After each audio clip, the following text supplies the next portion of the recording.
अस्सलामुअलैकुम। लेक्चर 15 कैफ 6 का स्टार्ट हो गया। कल कोई बच्चा बगैर टेस्ट के ना बैठे क्लास में, ओके। अच्छा जी, कल क्वेश्चन एक आपको दिया था छोटू सा होमवर्क में, इसको ज़रा क्विकली करना लिया जाए। लीज कमेंस हो रही है 1 मई को, लीज टर्म 4 साल है और एनुअल रेंटल्स हैं 15,000 के एरियर में। 19 और 20, अच्छा 19 को भी छोड़ें, डायरेक्ट 20 करते हैं, ज़्यादा अच्छा रहेगा। ठीक है, 19 तो सब नहीं कर लिया उन्होंने, पहला साल तो आसान होता है ना, 20 कर लेते हैं।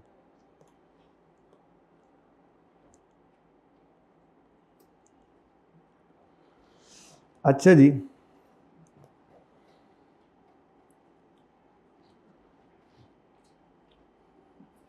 यकम मई 2019 है, ईयर एंड को छोड़ दें थोड़ी देर के लिए। यकम मई 19 से ऑनवर्ड्स हम अपना यकम मई से अपना लीज अमोर्टाइजेशन स्केड्यूल बनाते हैं। तो यकम मई से 30 अप्रैल से 30 अप्रैल से 30 अप्रैल ऐसे चलेगा ये, ठीक है। चलो, तो वर्किंग वन लीज पेमेंट है जी 15,000 इंटू 4। पीवी ऑफ एलपी के लिए हम एरियर वाला सवाल है तो हम एनवीटी का फॉर्मूला लगाएंगे, सेम है ये, ठीक है। और अमोर्टाइजेशन स्केड्यूल बना लेते हैं फटाफट। तो वर्किंग वन में लीज पेमेंट्स आ गई, 10,000 है किराया, 15,000, कितने किराए हैं 4, टोटल 60,000 आ गया, ठीक है जी। उसके बाद present value of lease payments, simple है वैसे तो, पर फिर भी हम वर्किंग टू अपनी ओपन कर लेते हैं, डेट और इंस्टॉलमेंट वाला कॉलम बना लेते हैं।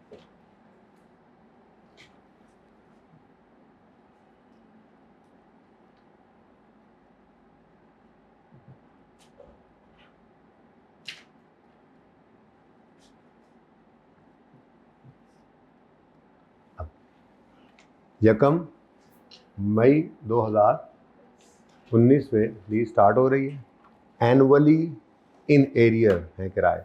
ईयर एंड हमारा क्या है, हमें इससे फिलहाल कोई लेना देना नहीं है। तो पहला किराया होगा 30/4/2020, दूसरा किराया 30/4/21, तीसरा और चौथा, ठीक है जी। किराए हैं 15,000।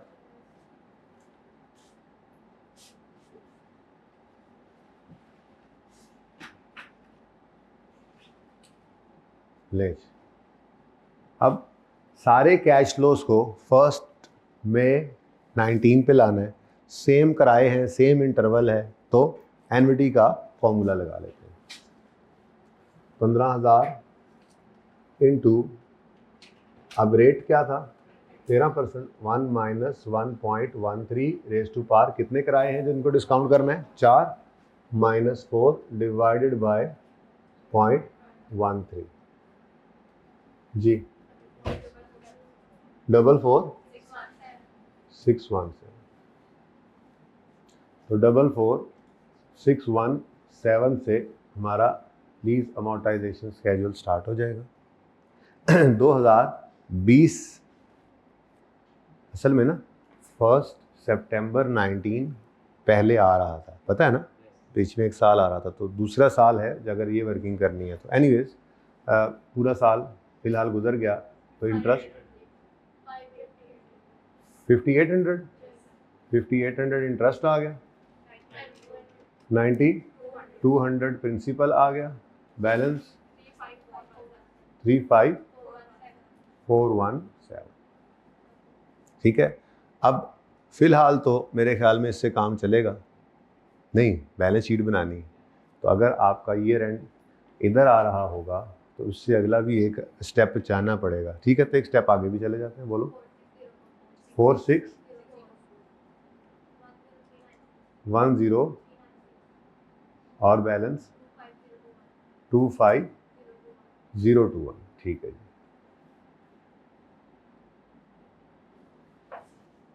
ठीक हो गया जी। अब जर्नल एंट्रीज कर लें पहले, जर्नल एंट्रीज पहला साल। अच्छा दोनों साल की जनरल एंट्रीज करा दूँ, दोनों साल की जनरल एंट्रीज करा देता हूँ। एक्सट्रैक्ट्स एक ही साल का बना लेंगे, ज़रा अच्छा हो जाता है। फॉर द ईयर एंडेड, या डायरेक्ट ही करें? दूसरा साल ज़रा मुश्किल है, लेकिन पहला साल चेक कैसे होगा? पहला साल ज़बानी एंट्री कर लेते हैं, चलिए ठीक है। तो सबसे पहली entry, right of use debit, lease liability credit 44617, ठीक है। इंस्टॉलेशन आईडीसी वगैरह होगी भी तो उसकी अलग एंट्री हमने इसीलिए बना ली, वो राइट ऑफ यूज़ के अंदर डेबिट करके, अगर आईडीसी पे किया है तो कैश क्रेडिट, इंस्टॉलेशन पे किया है तो भी cash credit, PV of dismantling है तो वो लाइबिलिटी होती है, प्रोविजन फॉर डिसमेंटलिंग क्रेडिट कर देंगे, पर राइट ऑफ यूज़ को डेबिट अलग से अगली एंट्री में कर लिया करेंगे, ठीक है ना। बहरहाल अभी तो इस सवाल में कुछ है नहीं, तो 1 मई 2019 को right of use debit, lease liability credit. फिर ईयर एंड हमारा क्या है? 30 सितंबर, तो पहला ईयर एंड 30 सितंबर 19 पे आ गया, तो 30 सितंबर 19 पे कोई पेमेंट नहीं हो रही तो कोई एंट्री नहीं करेंगे। हाँ जी, इंटरेस्ट तो बना मई, जून, जुलाई, अगस्त, सितंबर, तो इस 5800 के इंटरेस्ट में से 5 महीने के इंटरेस्ट को आपने एक्सपेंस में रिकॉर्ड करना है, ठीक है। तो क्योंकि एक्रू तो हो गया, तो ये 5/12 जो है ये आपका एंट्री पड़ेगी ईयर एंड पे, interest expense debit, interest payable credit, ठीक है। और फिर year and right of use की भी डेप्रिसिएशन रिकॉर्ड करनी है, तो वो भी 5 महीने की depreciation, डेप्शन expense debit, accumulated डेप्शन credit हो जाएगा, ठीक है। तो मैंने एक साल को स्किप कर दिया। अच्छा, मिसाल के तौर पे आप पीएनएल बनाएं तो पीएनएल में यही एक्सपेंस जाएगा, डेप्रिसिएशन भी वही 5 महीने वाली जाएगी, और बैलेंस शीट बनाते हुए आपने जब इधर लाइन लगानी है, इधर ही लाइन लगेगी ना, 30 क्या है, सितंबर है, 30 सितंबर 19 की लाइन इधर ही लगेगी ना। तो ये क्या है? करंट, नॉन करंट, सारे का सारा ये भी लायबिलिटी में होगा। तो ये मैंने एक साल ज़रा जान छुड़ा ली, और इंटरेस्ट पेएबल भी आएगा करंट, ठीक है। तो अब फॉर द ईयर एंडेड 30 सितंबर 2020, ये दूसरे साल की एंट्रीज है, ये ज़रा मुश्किल है, ठीक है। अब 30/9/20, देखे कोई बात नहीं होती, ऐसे बना ले अगर बंदा साल तो, ठीक है। 1 मई 19 से हमारा साल, अच्छा अपना साल लिखना है, सॉरी, ठीक है। हमारा साल शुरू हो रहा है जी 1 अक्टूबर 19 में शुरू हो रहा है, और 30 सितंबर 20 पे ख़त्म हो रहा है, ठीक है, सही है।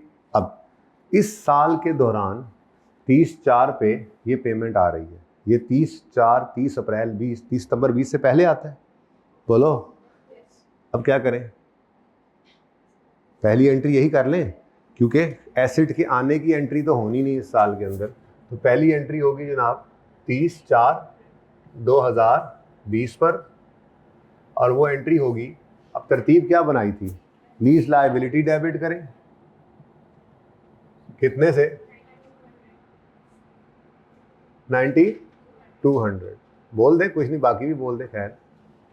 उसके बाद इस 5800 के अंदर से 5/12 पिछले साल एक्सपेंस रिकॉर्ड हो चुका था, 7/12 को अभी फौरन रिकॉर्ड करें, इंटरेस्ट एक्सपेंस डेबिट करेंगे। टोटल कितना है जी? इसका कितना अभी रिकॉर्ड करना एक्सपेंस में? कौन से 7 महीने हैं? अक्टूबर, नवंबर, दिसंबर, जनवरी, फरवरी, मार्च, अप्रैल, ये 7 महीने, ठीक है।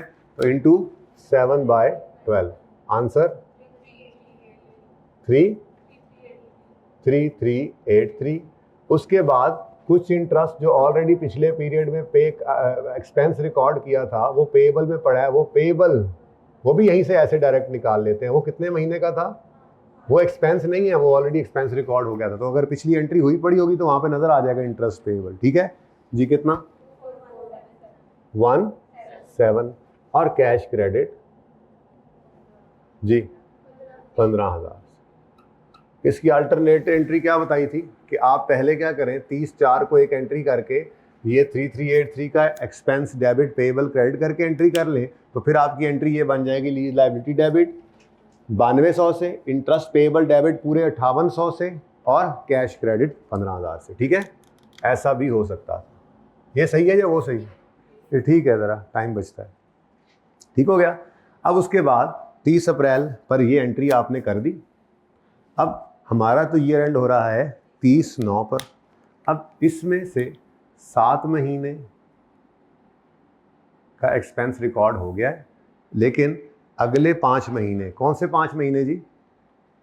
मई, जून, जुलाई, अगस्त, सितंबर 2020 वाले ये 5 महीने, इनका एक्सपेंस अभी रिकॉर्ड होना बाकी है। अब फिंगर थंब अप्रोच, मुश्किल सवाल है ना, थोड़ा सा टेक्निकल, थोड़ा सा तो है मुश्किल है, तो कह दें, खैर है, दिल रखने के लिए कह दें।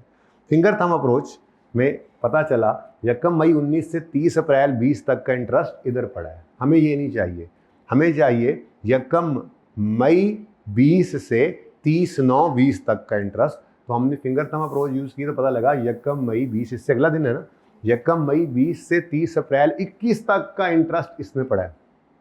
ठीक है, तो हमें इसमें से चाहिए यकम मई 20 से 30/9/20 तक, तो ये पूरे 12 महीने का इंटरेस्ट है, हमें इसमें से चाहिए सिर्फ 5 महीने का। तो यहाँ से 5 महीने का इंटरेस्ट वो रिकॉर्ड कर लेंगे, 7 महीने का तो बाद में होना है। ठीक है, अब इसकी एंट्री उसी तरह से 30/9 पे आप करेंगे खड़े होकर जी। इंटरेस्ट एक्सपेंस डेबिट, तो 30/9/2020 पर इंटरेस्ट एक्सपेंस डेबिट और इंटरेस्ट एक्सपेंस कितने से जी, कितने?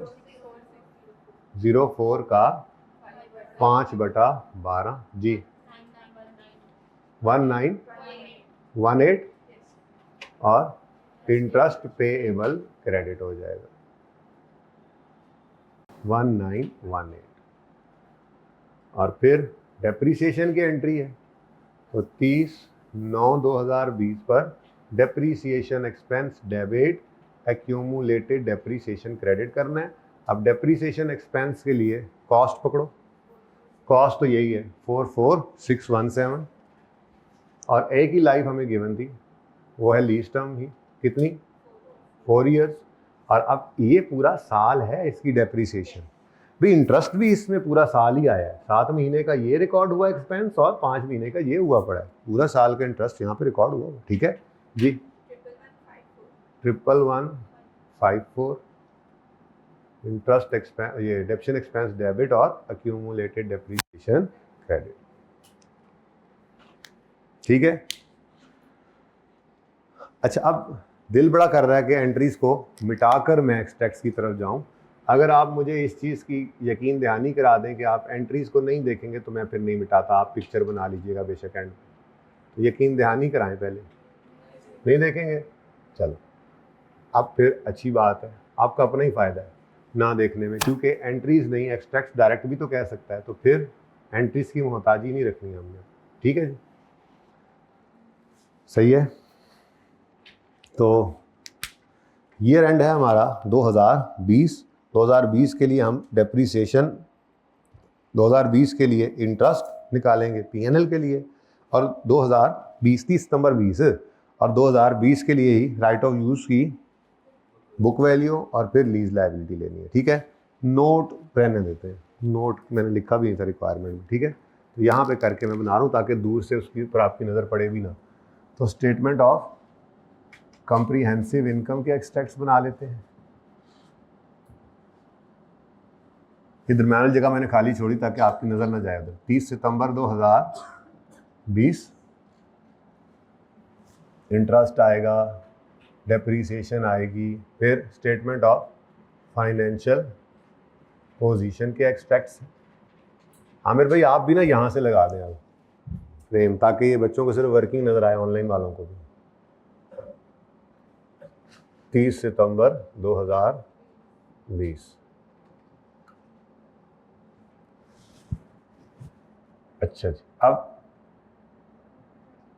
लेसी का सवाल, नॉर्मल लीज पीएनएल में क्या जाएगा? राइट ऑफ यूज़ की डेप्रीसिएशन। तो पहले राइट ऑफ यूज़ की डेप्रीसिएशन निकाल लेते हैं, आसान काम।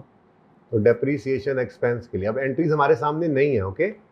तो डेप्रीसिएशन एक्सपेंस में हमने कॉस्ट निकाली, चूंकि एसिड के अंदर सिर्फ लीज लायबिलिटी की प्रेजेंट वैल्यू ही पड़ी है राइट ऑफ यूज़ के कॉस्ट के अंदर, तो फिर वो वही डायरेक्ट उठा ले। ठीक है, तो 44617 इसको डिवाइड कर देंगे 4 से, और कोई फ्रैक्शन नहीं लगाना।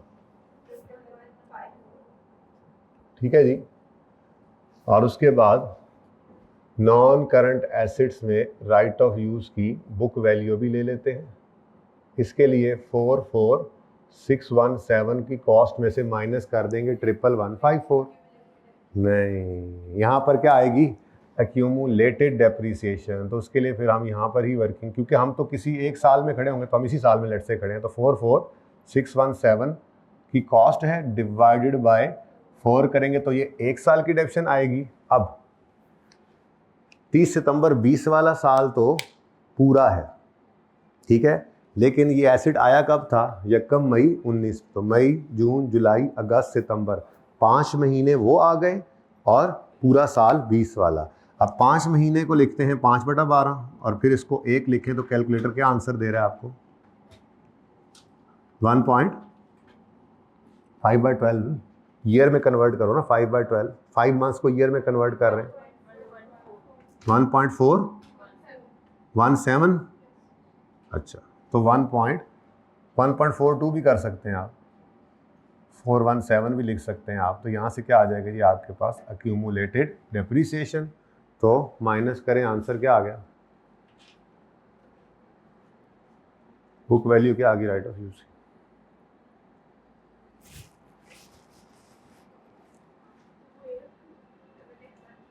टू 8815। समझ में आती है बात। अच्छा, अब एंट्रीज देखे बगैर वर्किंग से इंटरेस्ट देखना है, उधर ही रखें भाई।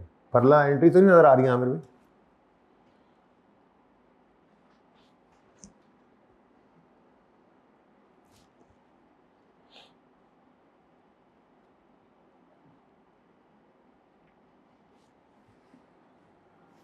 जी।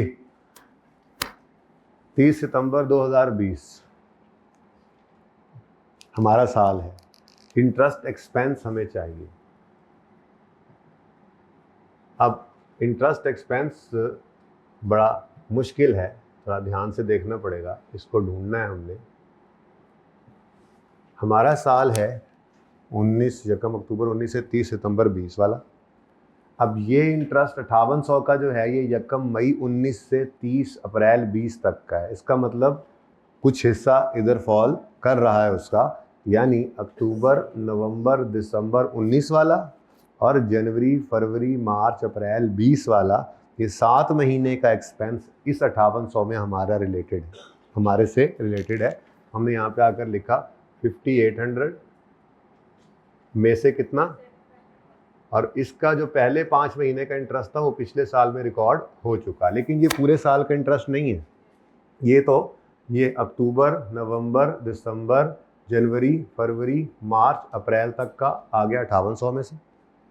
फिर मई, जून, जुलाई, अगस्त, सितंबर तक के 5 महीनों का इंटरेस्ट ढूंढना है हमने, तो वो फिर ये इसमें पड़ा है, ये है यकम मई से 30 अप्रैल 21 तक, यकम मई 20 से 30 अप्रैल 21 तक, और ये यकम मई 20 से 30 सितंबर 20 इसी में फॉल कर रहा है। तो ये अप्रैल, ये मई, जून, जुलाई, अगस्त, सितंबर, ये 5 मंथ्स का इंटरेस्ट यहाँ से हमें मिलेगा। तो 4604 इंटू 5/12, लेकिन पूरे साल का इंटरेस्ट बना ये। तो वो वहाँ पे एंट्रीज में बाद में देख लीजिएगा बेशक जी, कितना 5302। अब इस 5302 में से जो ये 7 महीने का एक्सपेंस है, 5800 में से 7 महीने का एक्सपेंस जो है वो तो 30 अप्रैल 20 को पे हो चुका इधर, यानी इन 7 महीनों का इंटरेस्ट जो है वो यहाँ पे हो गया। तो हमारी बैलेंस शीट में जो इंटरेस्ट पेएबल नज़र आएगा वो फिर एज इट इज़ ये उठा के नहीं लिख देना। पहले सवालों में तो यही मामला चल रहा था, लेकिन अब ऐसा नहीं है, ठीक है। तो नॉन करंट लायबिलिटीज़ में लीज लायबिलिटी की जगह छोड़ दी आपने, और करंट लायबिलिटीज़ में इसकी करंट मैच्योरिटी की जगह छोड़ दी, current portion of lease liability, ठीक है जी। और यहाँ पर आना है इंटरेस्ट पेएबल। अब वो इंटरेस्ट पेएबल जो है वो सिर्फ ये वाला हिस्सा है, 4605 का 5/12। डायरेक्ट करा रहा हूँ ताकि थोड़े तगड़े हो ना। अब एंट्री देख के तो 1 मिनट में समझ आ जाना था।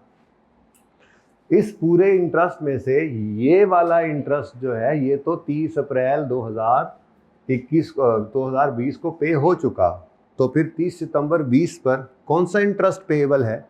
ये हिस्सा, क्योंकि ये 4600 रुपये का पूरा इंटरेस्ट जो है ये अगले साल 30 अप्रैल 21 को जाके पे होना है। ठीक है, तो यहाँ पर आंसर आ गया 1919। ठीक है जी, ओके नेक्स्ट। अब रह क्या गया जी? Lease liability. अपने साल की आखिरी पेमेंट के नीचे लाइन लगानी है। हमारा साल 30 सितंबर 20 है, जो इसके बाद है लेकिन इससे पहले है, तो ये जनाब हमारे साल की एक ये पेमेंट नज़र आ रही है। यहाँ पे हमने एक लाइन लगाई, अपने साल की आखिरी पेमेंट के नीचे लाइन लगाई। अब बैलेंस शीट बना रहे हैं तो ये प्रिंसिपल वाला कॉलम हमारे लिए रेलेवेंट है, तो ये हमारे पास आ गया करंट पोर्शन और ये आ गया नॉन करंट। अब इसके अंदर कोई बटे बुटे नहीं लगते, ये लायबिलिटी है, ये एज ऑन है। तो अगर 31 दिसंबर की शाम को कोई चीज़ पेएबल है, वो 1 जनवरी अगले साल की 1 जनवरी को भी पे हो रही है, तो 31 दिसंबर की शाम को एज ऑन वो पेएबल ही है, तो इसके अंदर कोई बटे बुटे लगाने की ज़रूरत हमें नहीं पड़ती। ठीक है, तो फिर 10396 क्या आ गया जी? करंट पोर्शन है, और वर्किंग नंबर 2 से लिया आपने, और लीज लायबिलिटी का नॉन करंट पोर्शन 25021 आ गया।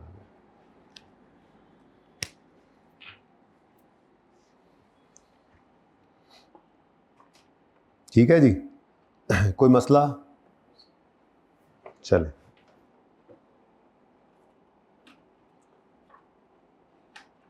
आज लेक्चर को इंशाल्लाह शुरू कर ज़रूर देंगे ताकि थोड़ी सी बुनियाद पड़े उसकी, लेकिन फ़िलहाल ज़रा लेसी की थोड़ी सी और प्रैक्टिस कर लें। आगे कुछ सवाल ऐसे हैं जो मैंने जानबूझ के नहीं छेड़े, वो ऐसे सवाल हैं कि वो एक सवाल देकर कहेगा लेक्चर का भी सवाल, लेक्चर की भी बुक्स में एंट्रीज कर दो, लेसी की भी। अब वो मुश्किल सवाल इस सेंस में होते हैं कि एक ही सवाल को दोनों एंगल से देखना पड़ता है, तो वो जान के इसीलिए छोड़े हैं कि जब शुरू करेंगे तो वो मैं दोनों इकट्ठे कराऊंगा। अभी लेसी की तरफ थोड़ा पक्का हो गया ना, अब लेक्चर को शुरू करेंगे, फिर लेक्चर की थोड़ी सी प्रैक्टिस कराऊंगा आपको। जब लेक्चर थोड़ा पक्का हो जाएगा तो फिर हम उन सवालों करेंगे जिनमें दोनों काम इकट्ठे करने हैं, उससे फिर और ज़्यादा ग्रिप सर्विस जैसी हो जाएगी। ठीक है, आपको बोलो आपको होमवर्क मैं बोलने लगा था, फिर मैं रुक गया। बोलो बेटा, लीज टर्म की लास्ट ईयर की एंट्रीज मैक्सिमम यही लीज की लास्ट एंट्रीज करा सकता है, उससे आगे की बात नहीं, लेकिन वो भी नहीं कराता है क्योंकि असल में लीज के एंड की जर्नल एंट्रीज हमारे सिलेबस में है नहीं, मैंने अर्ज किया था। हाँ, तो उसमें सिर्फ एंट्रीज करा देगा, एंड नहीं कराएगा लीज, बस आखिरी एंट्री हो जाएगी। ठीक है, ओके। क्वेश्चन 4 वैसे कौन सा मैंने दिया था? प्रैक्टिस क्वेश्चन में तो बहुत कुछ होगा आपके साथ, पास पेपर की बात। हाँ देखो भाई, आखिरी साल की एंट्री मैंने भी आपको कई करवाई है, मैंने भी एक दो ऐसे सवाल, एक आधा सवाल शायद देखा था, उसमें एंड नहीं गए एंड तक, तो कोई बात नहीं, एंड तक चले भी जाएं तो उस लीज अमाउंट स्केड्यूल की एंट्रीज एंड कर देंगे, उससे आगे की बात कोई नहीं। ठीक है, फिर उसका क्या करना है, किताबों से उसको निकालना है, वापस रखना है, ये करना है, वो करना है, ऐसा कुछ भी नहीं है। तो आखिरी साल की एंट्रीज भी नहीं हो टेस्ट करता हो, तो प्रैक्टिस क्वेश्चन के अंदर आपको कभी कभी प्रैक्टिस के लिए आगे करा दिया जाता है। हाँ, तो होती लीज नॉन कैंसिलेबल है, हर लीज नॉन कैंसिलेबल है, हर कॉन्ट्रैक्ट नॉन कैंसिलेबल होता है बाय डिफॉल्ट। अगर कैंसिलेबल होगा तो उसके अंदर टर्मिनेशन पेनल्टी वाली क्लॉज होती है, जैसे आपने देखा था। हर कॉन्ट्रैक्ट नॉन कैंसिलेबल है, बाइंडिंग है। ओके, लीज होती नॉन कैंसिलेबल। कैंसिल करने की अगर बात होगी तो वो फिर स्टार्ट में लिखेंगे और उसके कैंसिल करने के ऊपर वो पेनल्टी भी रखेगा लेसर। ठीक है, टर्मिनेशन पेनल्टी, कैंसिलेशन पेनल्टी, एक कोई गल है। अच्छा जी, नंबर 16वां सवाल है भाई, बोर्ड मिटा दें, हम बोर्ड पे ही करेंगे 16वां भी, क्योंकि फिर जब उसके पार्ट बी की बारी आनी वो मैं बोर्ड के ऊपर ही सिर्फ बकाया एक्सट्रैक्ट्स बना दूंगा, तो आपका सोल्यूशन फिर पूरा हो जाएगा। आप जगह छोड़ दीजिएगा ना, आज सोल्यूशन करते हुए मैं थोड़ी सी जगह बता दूंगा आपको। ठीक है, आज आपने ये उसने एक्सट्रैक्ट्स मांगे थे, ऐसा ही है, 16वें सवाल में एक्सट्रैक्ट्स मांगे थे ना, तो उनमें पीएनएल के एक्सट्रैक्ट्स में जो मैं लिख लूँगा उसके अलावा आपने 2 लाइनें, एक वैसे आइटम आना, लेकिन आपने 2 लाइनें एक्स्ट्रा छोड़ देनी है। फिर बैलेंस शीट के अंदर मैंने आपको करंट एसेट्स में राइट ऑफ यूज लिखवाना है आपने, नॉन करंट एसेट में, सॉरी, ठीक है, आपने करंट एसेट लिखकर एक लाइन उसके लिए छोड़ देनी है। फिर नॉन करंट लायबिलिटी तो वैसे ही आपकी आती है, ठीक है जी, ओके। तो ये पार्ट 2 के लिए फिर आप अभी से ही इसमें जगह छोड़ दीजिएगा, फिर जब वो रेलेवेंट हिस्सा पढ़ाऊंगा तो मैं तो एक्सट्रैक्ट्स बना दूंगा यहीं पे वन नोट के ऊपर सवाल के साथ, आप अपने इसी सोल्यूशन में आके उसको मुकम्मल कर लीजिएगा, ओके। एडवांस बता दिया आपको। और जो पार्ट 2 है वो भी उसकी जगह भी बेशक छोड़ दीजिएगा, अगर आप सवाल इकट्ठा करने के शदाई हैं तो वो पार्ट जो 2 है वो तो लेसर का सवाल है, तो वो फिर आप मे भी नेक्स्ट वीक में कर रहे होंगे वो वाला सवाल। आ गए जी, पास पेपर आ गए, ले भाई।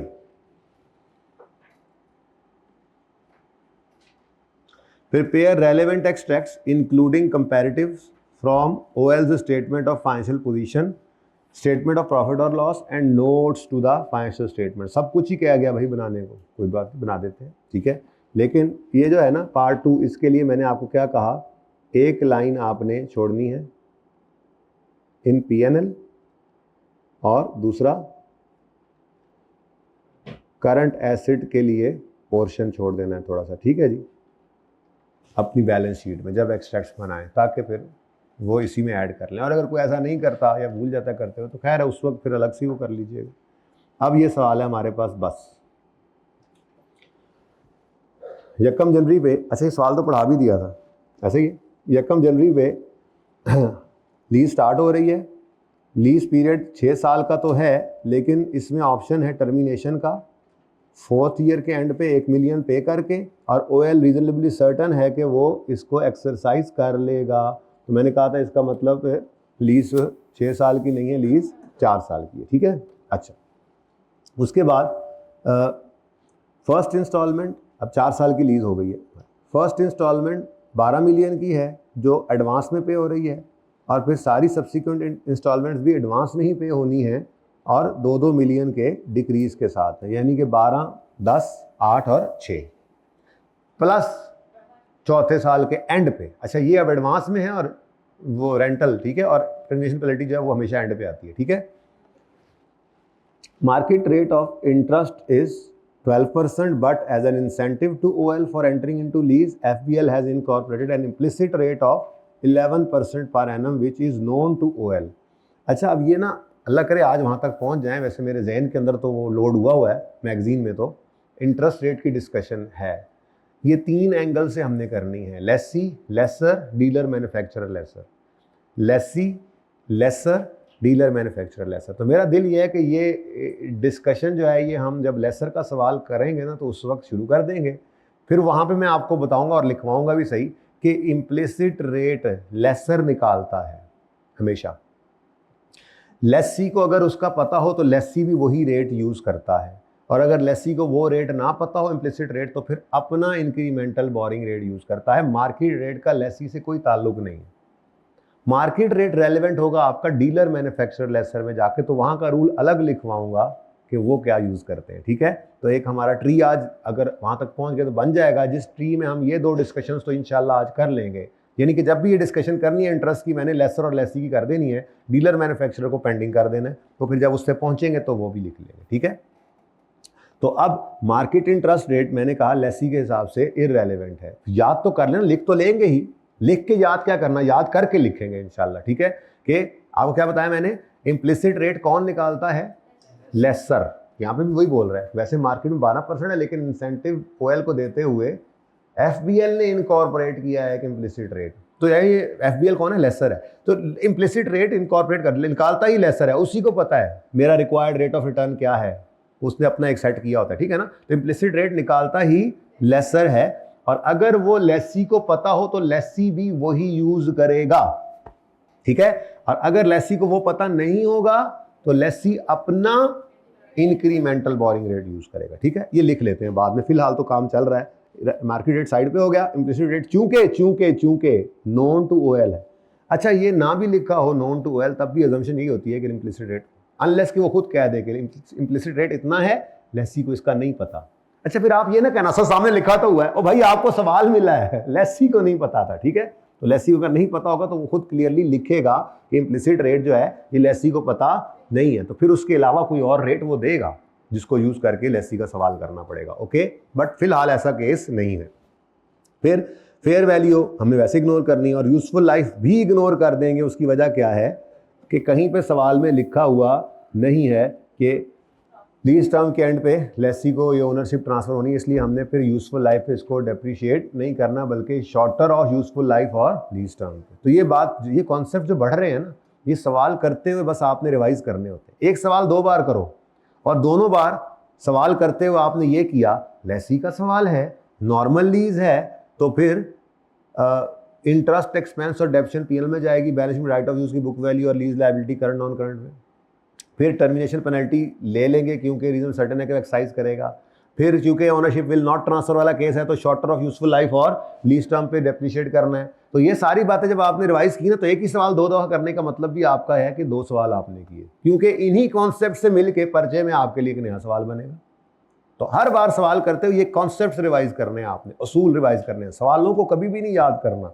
किए हुए सवालों में से कोई आता है, पर्चा किया नहीं आपने, अभी आप तो माशाल्लाह पर्चा देकर आए हैं एफएआर का, तो जो आपने पढ़ा था उसी में से ही बना, लेकिन वो सवाल तो नहीं बना ना जो आपने किए थे। इतने सवाल किए थे, तो असूल को रिवाइज करना है आपने। ओके, अच्छा जी, तो अब 40 भी गया, 7 भी गया, हमारे लिए ऊपर वाला 4 ही रेलेवेंट है। और आईडीसी है लेसी की। लेसी ओएल कौन है? लेसी, तो इसकी आईडीसी है। तो आईडीसी ऑफ लेसी की क्या ट्रीटमेंट है? वर्किंग 1 में, लीज पेमेंट में, लीज पेमेंट में नहीं, पीवी ऑफ एलपी में आएगा। अच्छा सॉरी, एमोर्टाइजेशन स्केड्यूल में आना है जी। नहीं, लीज पेमेंट का मतलब है जो अमाउंट लेसी ने लेसर को पे की। तो ये तो लेसी लेसर को पे नहीं करता, ये तो वकील को पे किए थे। ठीक है, तो इसका हमने कहा था कि ये बारों बार जनरल एंट्रीज में जाती है। इसकी एंट्री है right of use debit cash credit, और ये cost of right of use में ऐड करते हैं डेप्रिसिएशन पर्पस के लिए। ओके, ठीक है, चलो जी सवाल फिर फटाफट कर लेते हैं। वर्किंग 1 से ही कहानी शुरू होती है हमारी।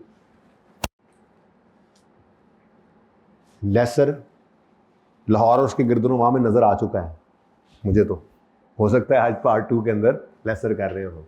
लीज पेमेंट्स, अच्छा रुपीज इन मिलियन है ना सवाल में, ऐसे ही करेंगे। ठीक है, लीज पेमेंट्स। अब लीज पेमेंट्स जो हैं बच्चों, वो किस तरह से हैं? पहली पेमेंट 12 है, दूसरी 10, तीसरी 8, चौथी 6, और फिर प्लस 1 भी है। ठीक है, फिर पीवी, अच्छा टोटल भी कर दो, 37। तो रुपीज इन मिलियन ऊपर लिख लें और 37।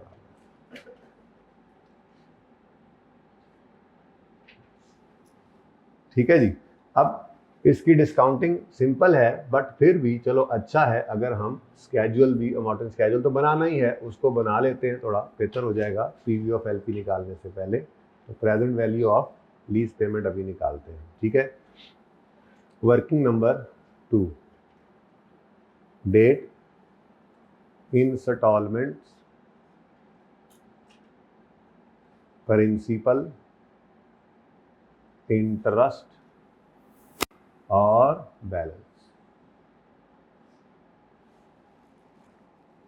लीज कमेंस हो रही है यकम जनवरी 2020 पे, और किराया एडवांस में है पहला 12, फिर यकम जनवरी 21 को किराया 10, फिर यकम जनवरी 22 पे किराया 8, और फिर यकम जनवरी 23 पे किराया 6।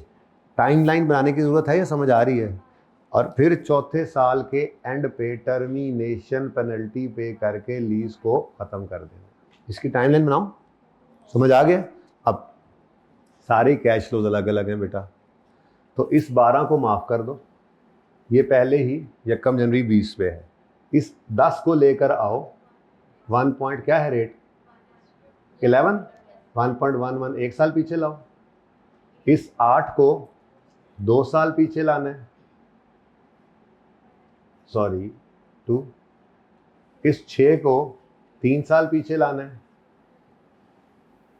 और इस 1 को 4 साल। जी आंसर 30। 32.55 ओके।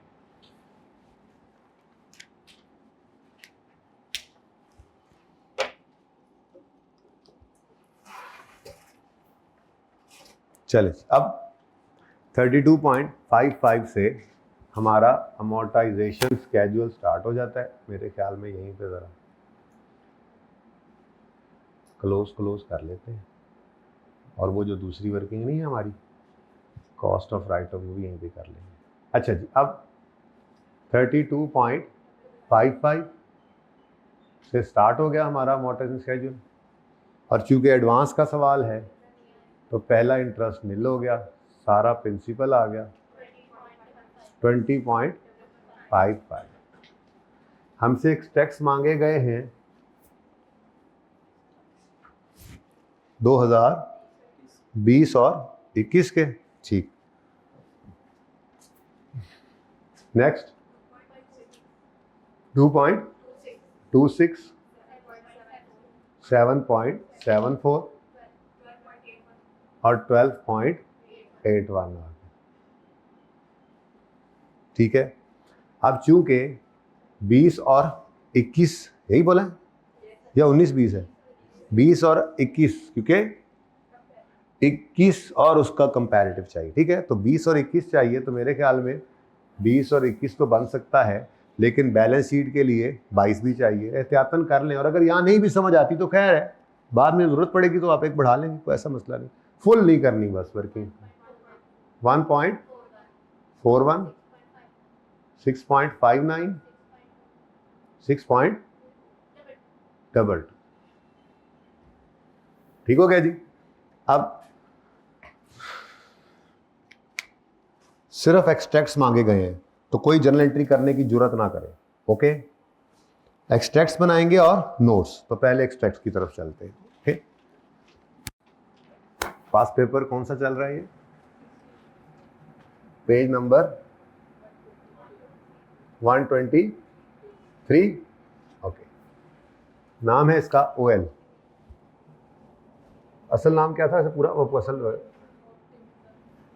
चलो OL ही ठीक है जी। OL statement of comprehensive income के एक्सट्रैक्ट्स, या PNL उसने बोला हो तो PNL ही लिख देना। Okay, proper for the year ended पूरा लिखना है। फॉर द ईयर एंडेड 31 दिसंबर 2021, और इसके लिए 21-20 2 साल है। ठीक है, तो 31 दिसंबर 21 और 31 दिसंबर 20। ठीक है जी। लेसी का सवाल है, नॉर्मल लीज है, डेप्रीसिएशन आएगी और इंटरेस्ट एक्सपेंस आएगा, और IDC भी आएगा। वो IDC तो लेना ही भूल गए यार, इधर आना ही नहीं है। बारों बार जर्नल एंट्री में, जर्नल एंट्री है इसकी right of use debit cash credit. Journal entries कर नहीं रहे थे, बस ध्यान रखना है जब डेप्रीसिएशन निकालनी होगी तो cost of right of use निकालते हुए 2 चीजें आ जाएंगी। पहले दिन से इसलिए बता दिया था। ठीक है, चले फिर OL statement of financial position के एक्सट्रैक्ट्स आ जाएंगे, और ईयर एंड आ जाएगा एज ऑन 31 दिसंबर 2021, और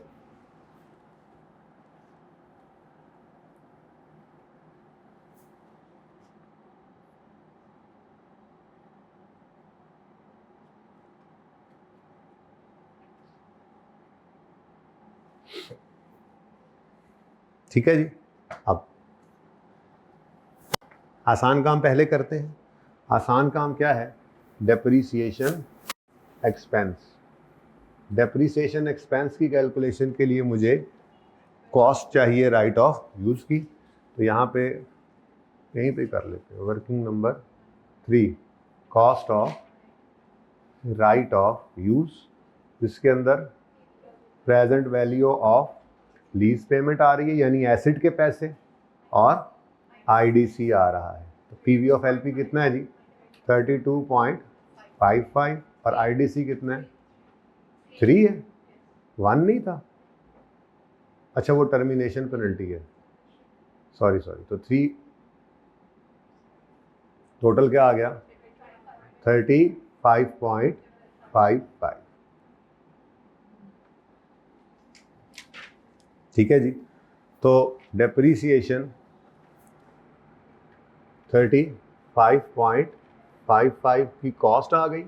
और अब यूजफुल लाइफ 7 साल सवाल ने बताई है, लेकिन क्योंकि सवाल के अंदर कहीं पे ना पैसे देकर ना मुफ्त में कहीं पे कोई निशानी नहीं है कि लीज टर्म के एंड पे एसिड लेसी को मिल जाना है, तो फिर शॉर्टर पर डेप्रीशिएट करेंगे। ये कहाँ से मिला हमें, वर्किंग नंबर 3 से। ठीक है, तो डिवाइड कर देंगे इसको 4 ईयर्स के साथ, और पूरा साल डेप्रीशिएट करना है ना, बोलो पूरा साल डेप्रीशिएट करना है। ओके, कितना 8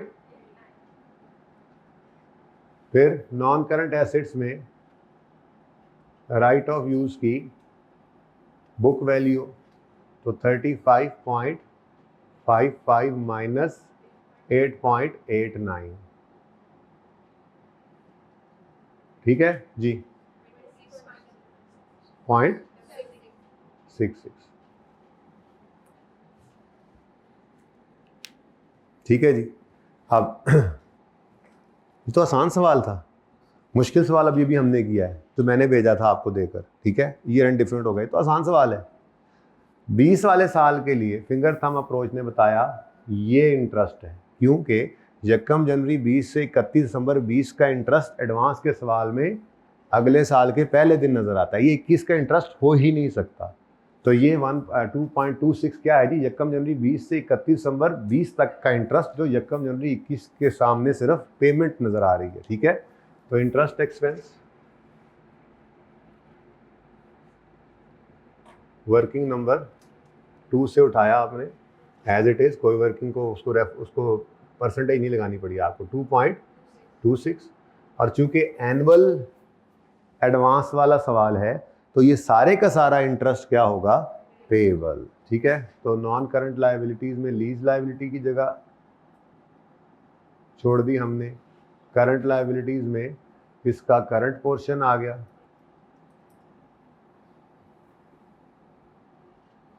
और फिर इंटरेस्ट पेएबल आ गया 2.26। अब बैलेंस शीट में लीज लायबिलिटी रह गई, हमारे साल की आखिरी पेमेंट के नीचे हमने लाइन लगा दी, यही हमारे साल की आखिरी पेमेंट। तो फिर पेमेंट लाइन के ऊपर हो चुकी है, यानी कि लाइन से ऊपर पेड है, नीचे पेएबल, प्रिंसिपल वाला कॉलम, करंट और नॉन करंट। तो करंट 7.74 और नॉन करंट 12.81 जी। ठीक है जी, क्या हुआ है, 2 है, अच्छा ऊपर 3 नजर आई थी ना। नेक्स्ट अगला साल आ गया, अगले साल में फिर डेप्रीसिएशन है, वर्किंग सेम रहनी है, स्ट्रेट लाइन है, दोबारा लिखने की ज़रूरत नहीं है। ठीक है, राइट ऑफ यूज़ की बुक वैल्यू लेनी है, तो कॉस्ट में से 2 माइनस करो या बुक वैल्यू में से 1 डेप्रीसिएशन माइनस कर दो, बात तो एक ही है जी। 7 इंटरेस्ट एक्सपेंस यकम जनवरी 21 से 31 दिसंबर 21 तक का यकम जनवरी 22 के सामने नजर आ रहा है 1.41। तो ऐसे ही स्पीड से पर्चे में सवाल करना शुरू कर देंगे आप, फिर प्रैक्टिस हो गई। अब इसीलिए तो कह रहा हूँ आज लेक्चर पे चले जाएं आप, अब ये तैयार है। ये मुश्किल सवाल था वैसे पहले दिन अगर करते थे। उसके बाद बैलेंस शीट के अंदर आपने लीज लायबिलिटी को करंट नॉन करंट में तोड़कर लिखना है, तो ये करंट आ गया और नॉन करंट आ गया 6.59, और नॉन करंट कितना है 6622। अच्छा, उसके बाद एक चीज़ भूल गया था मैं, ये हमारे साल का इंटरेस्ट हमारे साल के आखिरी दिन की बजाय पूरा इंटरेस्ट, पूरे साल का इंटरेस्ट अगले साल के पहले दिन पे होना है। एनुअल एडवांस है, एनुअल एडवांस। ठीक है जी, कोई मसला? ओके, अभी बात पूरी नहीं हुई जी, उसने आगे क्या कहा हुआ है आपसे, एक्सट्रैक्ट्स भी बनाएं, prepare relevant extracts, sorry note भी बनाएं, including comparative from all financial position, statement profit और लॉस एंड नोट्स, यानी नोट्स के भी रेलेवेंट एक्सट्रैक्ट्स बनाओ, पूरे नोट्स थोड़ी बना रहे हैं, रेलेवेंट एक्सट्रैक्ट्स बनाते हैं कि उसमें से राइट ऑफ यूज का नोट बना लिया, लीज का नोट बना लिया, ठीक है। तो नोट लेसी का सवाल हो तो नोट एक बनता है, दो बनते हैं, दो नोट बनते हैं, ठीक है। पहला राइट ऑफ यूज का, दूसरा, अब नंबर कितने हैं सवाल की तरफ देखो, टोटल नंबर कितने हैं, 12, इसमें से मेरे ख्याल में मैक्सिमम भी 2 नंबर होंगे, जो दूसरा पार्ट रह गया 3 है, अलग है, इसके सिर्फ इसी के 10 हैं, 12 है, क्या है सवाल में, सुभान अल्लाह, या अल्लाह, ऐसे अच्छे अच्छे सवाल आते हैं इधर, है ना। नोट्स टू द, बेटा ये पढ़ने के बाद ही ऐसी बातें आपको ज़हन में आती हैं, पहले दिन ये सवाल करते तो ऐसे ही लगता आपको, क्या ना देना आप, यस। 31 दिसंबर 2021, तो 20 और 21,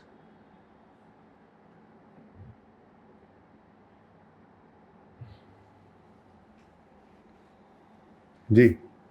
तो पहला नोट है जी राइट ऑफ यूज का, कॉस्ट या ग्रॉस कैरिंग अमाउंट जो भी लिख लें, ओपनिंग बैलेंस, एडिशन, क्लोजिंग, फिर accumulated depreciation, opening balance, depreciation, closing, और फिर बुक वैल्यू।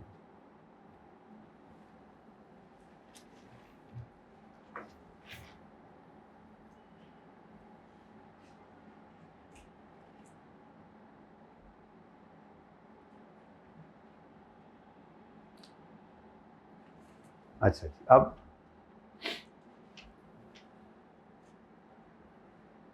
बीस में तो काम शुरू हुआ है, तो ओपनिंग क्या आ गया, 0, और एडिशन 35.55, वेरी गुड, ये वर्किंग नंबर 3 वाली फिगर आती है, राइट ऑफ यूज की कॉस्ट है, राइट ऑफ यूज का नोट बन रहा है, लीज का नोट नहीं बन रहा, ठीक है जी। और उसके बाद यही क्लोजिंग बन जाएगा, डेप्रीसिएशन, ओपनिंग तो थी कोई नहीं, 8.89 की डेप्रीसिएशन इस साल में चार्ज की आपने, तो क्लोजिंग 8.89 बन गया, और बुक वैल्यू आ गई वो। अब मैं तो ये पहले भी कहा था कि एक्सट्रैक्ट्स में डायरेक्ट वो बनाने की बजाय जब नोट मांगा हुआ हो तो नोट्स बना देना, नोट बनाकर ही वर्किंग एक ही बार वहाँ पे उसी को रेफर कर सकते हैं जी। 26.66 वो वर्किंग का टाइम बच जाता है ना। क्लोजिंग बैलेंस, ओपनिंग बन गया 35.55, और यही क्लोजिंग है, कोई और एडिशन तो हुआ नहीं। 8.89 की डेप्रीसिएशन ओपनिंग थी, और 8.89 की डेप्रीसिएशन मजीद इस साल में चार्ज हुई, तो क्लोजिंग 78 आ गया, और बुक वैल्यू आ गई 17.77।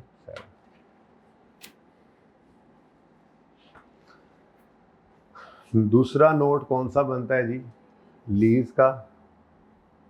2.1 में अंग्रेजी लिखते हैं, the company has entered into a lease agreement as a lessee, lease term is 4 year and rentals are payable annually in advance. काफ़ी है, बस ऐसे इम्प्लिसिट रेट भी लिख दो अगली लाइन में तो कोई फ़र्क नहीं पड़ता। फिर 2.2 क्या होगा, मैच्योरिटी एनालिसिस।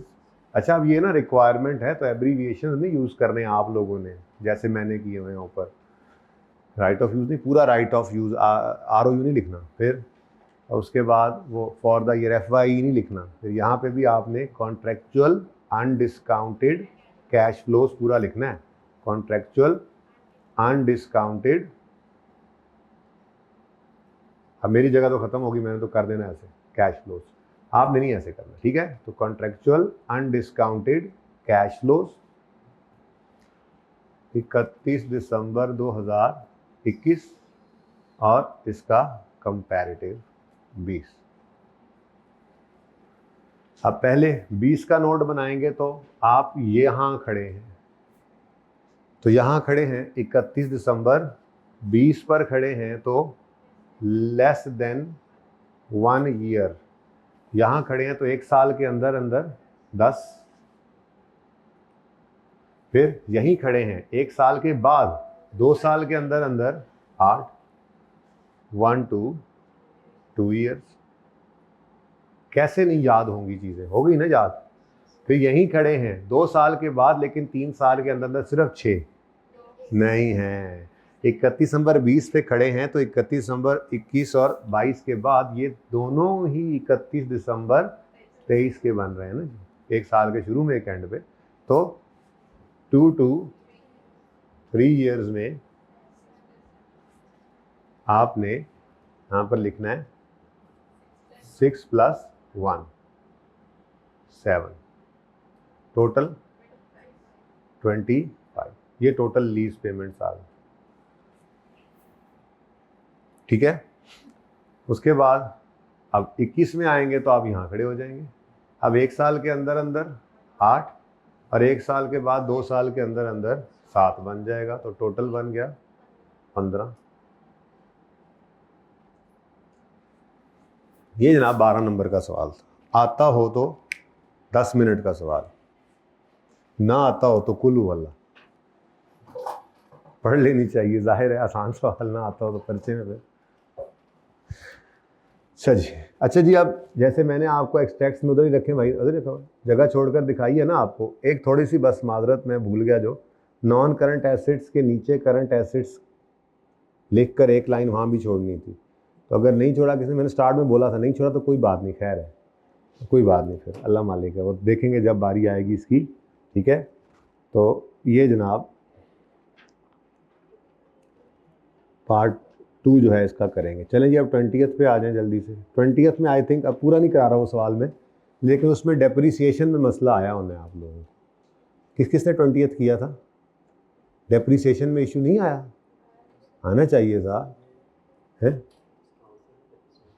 डेफिनेशन का आंसर गलत नहीं था, आपको समझ नहीं आई थी, मैं समझाता हूँ। फिर डेफिनेशन का आंसर गलत, अच्छा आंसर देखा ही नहीं, अच्छा आ जाए जी, आ जाए।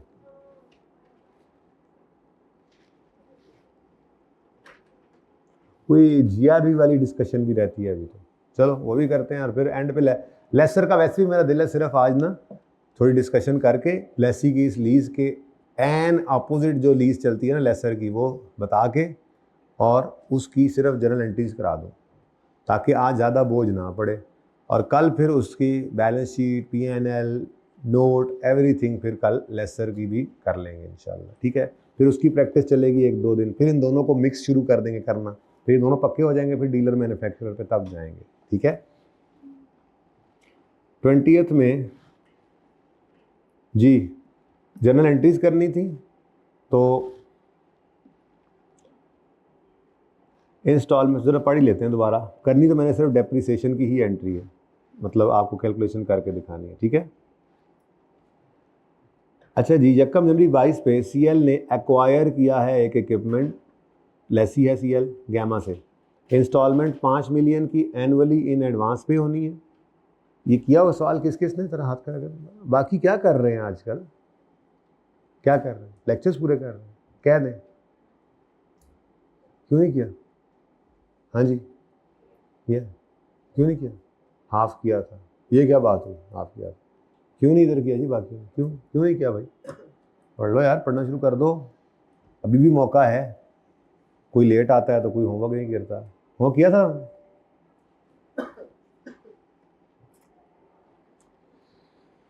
इसके साथ होमवर्क लिखा नहीं था शायद, इसलिए ना, आज कर लीजिएगा, ठीक है। अच्छा सुने, आप डिस्कशन तो कर लें। लीज वैलिड है 5 ईयर्स की और ऑप्शन है सीएल के पास कि वो बाय कर ले इसको eight the end of 5th year for 6 million. अब कहीं पे उसने ये नहीं बताया कि वो एक्सरसाइज करेगा, अभी तक कि वो एक्सरसाइज करेगा इसको या नहीं, ठीक है। CL has an option to return the equipment to GL at the end of third year and terminate the lease.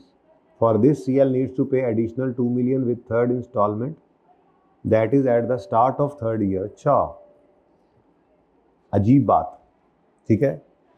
क्या कह रहा है जी, CL के पास ऑप्शन है कि वो रिटर्न करे तीसरे साल के एंड पे, लेकिन इस टर्मिनेशन के ऊपर जो 2 million देना है वो तीसरे साल के स्टार्ट में ही देना पड़ेगा, ठीक है। और अच्छा कह रहा है it is reasonable certain that CL will exercise this option. तो जब ये बात कह दी कि एक्सरसाइज कर लेना उसने दिस ऑप्शन, तो फिर सेकंड पार्ट तो गया, मतलब सेकंड पॉइंट तो गया।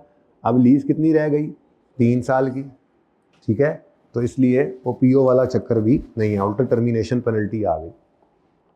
आगे कहता है ऑन यकम January 22 CL incremental boring rate is 14%, और ये रेट इंक्रीज़ होना है। मैंने कहा था इस बाद में इंक्रीज़ का हम क्या करें, हम तो जिस दिन खड़े हैं इंसेप्शन पे उसी दिन की चीज़ें लेते हैं, और अगर बाद में चेंज हो भी रहा है तो वो वैसे भी उसकी अकाउंटिंग है ही, कोई करना ही कुछ नहीं उसका, लेकिन वैसे भी चेंज इन एस्टीमेट तो हमारे सिलेबस में है भी नहीं, और ये वो चीज़ भी नहीं है, ये तो और डिफरेंट चीज़ है। ये क्या है, आपको आज पता होना चाहिए, रेट तो वैसे भी चेंज होते ही रहते हैं, लेकिन हम स्टार्ट में खड़े होकर जो इम्प्लिसिट रेट है लेसर वाला, अगर लेसी को पता है तो वो यूज़ करता है, और अगर उसको वो ना पता हो या वो सवाल में ना गिवन हो तो वो अपना इंक्रीमेंटल बोरिंग रेट यूज़ करता है। तो ये उसका अपना इंक्रीमेंटल बोरिंग रेट ही गिवन है 14%, ये यूज़ करना है हमने, ओके।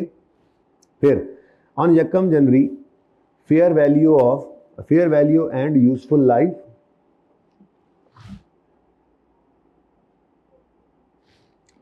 ऑन यकम जनवरी 22 CL's इंक्रीमेंट, अच्छा, ऑन यकम January 22 fair value and useful life of equipment were 25 million and 7 years respectively. The equipment was delivered to CL on Yakam January 22 but was ready for use on Yakam April 22. अब यहाँ पे थोड़ा सा मसला था, ठीक है। A cost of 1 million was incurred by CL on installation, ठीक है जी। अब मेरे ख्याल में वर्किंग 1 वर्किंग 2 तो कर ही लेना, तो वर्किंग 1 में क्या लेंगे जी, सबसे पहले लीज पेमेंट्स। अब किराया कितना है जी, 5 million है। कितने किराए हैं 5 million के, 3, क्योंकि लीज टर्मिनेट हो जानी है, और टर्मिनेशन पेनल्टी कितनी है, 2 की, टोटल क्या आ गया 17, ठीक है। अच्छा, अब उसके बाद PV ऑफ LP करना है जी हमने, उसके लिए वर्किंग 2 ओपन कर लेते हैं जी।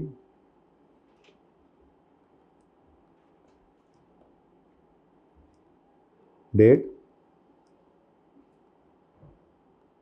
इंस्टॉलमेंट, प्रिंसिपल, इंटरेस्ट, बैलेंस होता है, लेकिन फिलहाल मैं सिर्फ डेट और इंस्टॉलमेंट की बात ही करूंगा, ठीक है जी।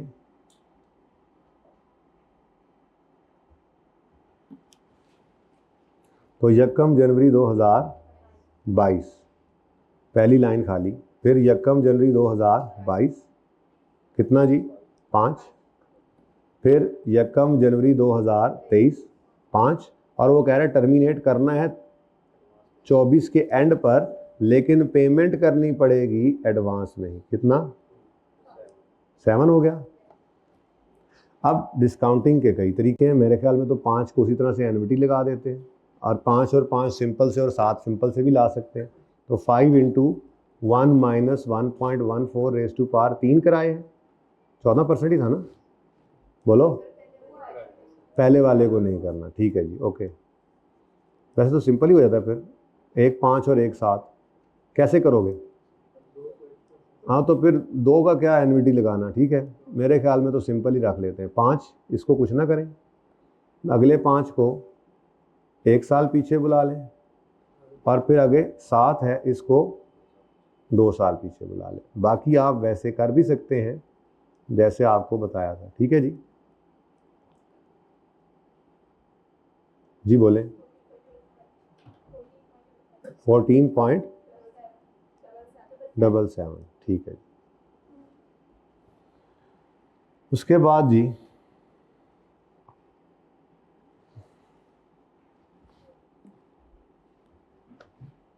चल नहीं रहा, अब ये तो अब मेरे ख्याल में मसला कोई नहीं है, इसको सिंपल हो गया। आपने इधर इंटरेस्ट लेना कोई नहीं है, यहाँ पे बैलेंस आ गया, फिर यहाँ पे इंटरेस्ट भी आएगा, फिर बैलेंस आएगा, पता नहीं जब तक जाना है वहाँ तक एंट्रीज आराम से हो जाएंगी। एंट्रीज मांगी थी ना, इसमें तो कोई मसला नहीं है। अब मसला आना है जनाब डेप्रीसिएशन पे, तो मैं उसी की डिस्कशन करता हूँ, ठीक है। अब डेप्रीसिएशन के लिए आपको सबसे पहले चाहिए होती है cost of right of use, ठीक है जी, cost of right of use. तो उसमें present value of lease payment डालेंगे हम, कितनी जी, 14.77, और फिर इंस्टॉलेशन है कितनी जी, 1, तो ये बन गया जनाब 15.77।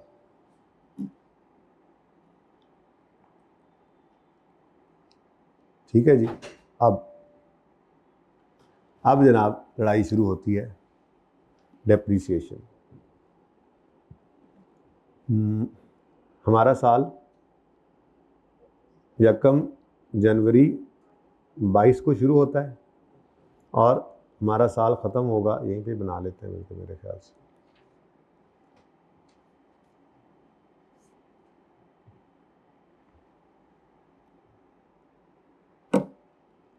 यकम जनवरी 2022 पे हमारा साल शुरू होगा और 3 साल की लीज़ है।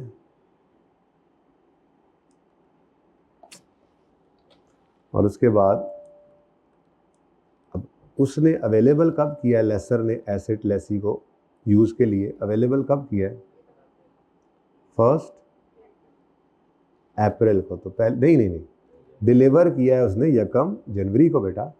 तो 1 जनवरी पर राइट ऑफ यूज़ आ गया, लेकिन रेडी टू यूज़ हुआ 1 अप्रैल को, जब इंस्टॉलेशन की 1 मिलियन की। इसका मतलब ये हुआ कि राइट ऑफ यूज़ तो देखो, लेसर ने ये तो नहीं कहा कि 1 जनवरी से जनवरी फरवरी मार्च 3 महीने आपने नहीं इंस्टॉल किया तो हम उसके टाइम को बढ़ा रहे हैं।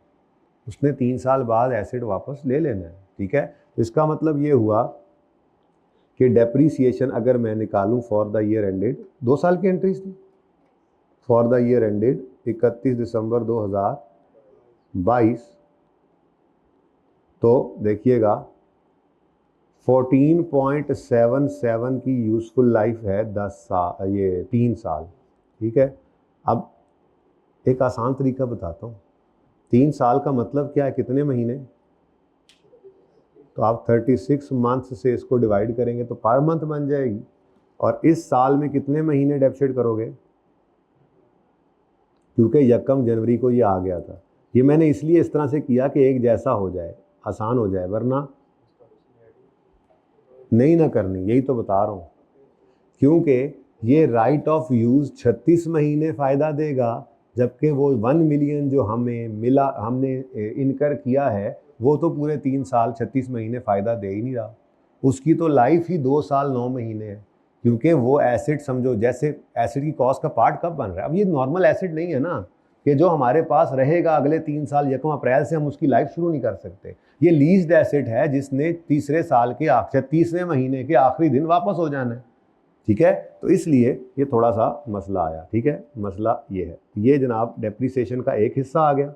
और जो 1 मिलियन की इंस्टॉलेशन है, इसकी लाइफ जो है वो 36 महीने नहीं है, बल्कि इसकी लाइफ ही कितनी है, 33 महीने।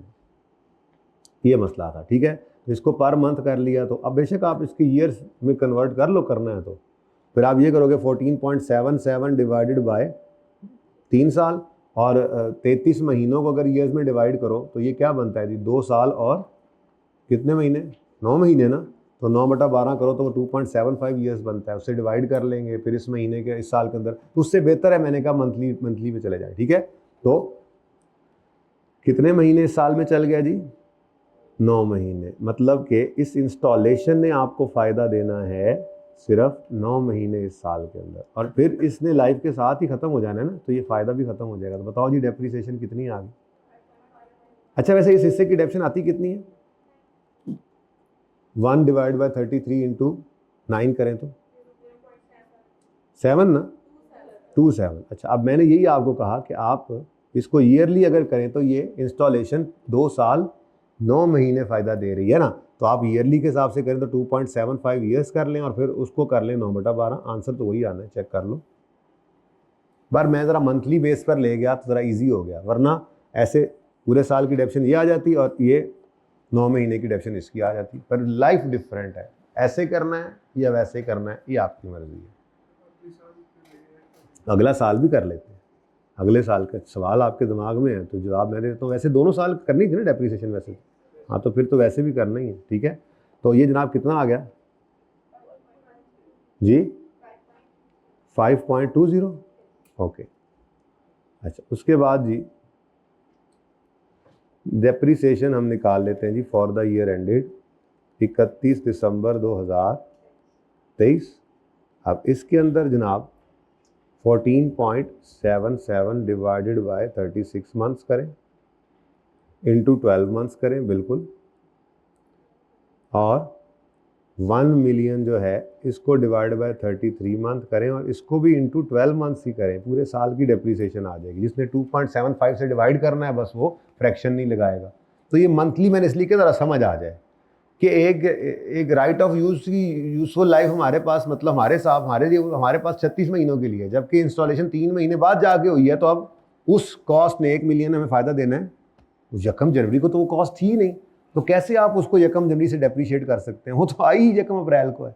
कोई बच्चा कहे कि सर एसिड वो यकम जनवरी से डेप्रीशिएट हो रहा है, तो वो 1 मिलियन तो यकम जनवरी को इनकर ही नहीं हुआ था, ठीक है। इसलिए डेप्रीसिएशन इस तरह से निकालेंगे। बोले जी 5.29, डन जी। अब ईयरली जिसने करनी हो तो वो कैसे करेगा, वो यूँ कर लेगा, मैंने बताया 14.77 डिवाइड बाय 3 ईयर्स और 1 डिवाइड बाय 2.75। पहले साल के अंदर इसके साथ 9/12 कर देना, दूसरे में इसके साथ 9/12 नहीं करना, ठीक है। जिसने ईयरली डेप्शन करनी है वो इस तरह से यूज़ कर लेगा इसको, डन। बाकी इस सवाल में कोई मसला तो नहीं था?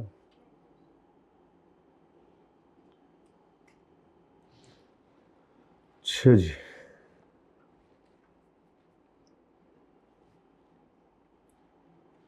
पिक्चर लेनी है जल्दी से ले लो। ये पास पेपर 20 है ना, इसकी थोड़ी सी डिस्कशन हमने की है। जब एसेट की लीज टर्म के एंड पे उसकी ओनरशिप हमें नहीं मिलनी, मैं देख लिया आमिर भाई, मतलब अगर ओनरशिप विल नॉट ट्रांसफर वाला केस है तो वैसे ही लीज टर्म के ऊपर करते हैं, शॉर्टर ही लीज टर्म है। अगर कौन सी चीज़ राइट ऑफ यूज़ नहीं है? हाँ, लेकिन मसला ये है कि वो हमें 36 महीनों के लिए ही फ़ायदा देगा ये ऐसे। अगर वो राइट टू यूज़ नहीं भी हुआ तो आपकी सुस्ती है, 3 महीने बाद इस्तेमाल करना शुरू किया तो उसने तो जब 36 महीने पूरे होने एसेट वापस ले लेना, तो उसकी यूजफुल लाइफ 36 है, ठीक है। ये थोड़ा सा फ़र्क है ना IS 16 वाले एसेट से। उसमें तो इंस्टॉलेशन जब होती थी तो एसेट हमारे पास ही है, उसके बाद फिर हमारे यूजफुल लाइफ हमारे अंदाजे से जितनी चलनी है वो यूज़ करते थे, ठीक है जी। PPE में नहीं ट्रांसफ़र कर सकते, इसको अलग रखना होता है। उसके बाद की तो बात की है कि सिलेबस में नहीं है हमारे ना FAR, इसमें कॉर्पोरेट रिपोर्टिंग फाइनल में जाके पढ़ना कि फिर उसको कहाँ लेके जाना है, उसकी फिर अपनी है कहानी। मैं तो अपना कॉर्पोरेट रिपोर्टिंग ही पढ़ा सकता हूँ, यही पढ़ लो, बड़ी गल है। किताब देखी जाए, वॉल्यूम 1 है। अच्छा, तो फिर मजबूरी है जी, लिमिट करके चल सकते हैं, अब वो फिर हमारे सिलेबस से बाहर की बात है, ठीक है। हैं नालो नाल ही करना पड़ेगा, इसमें कोई शक नहीं।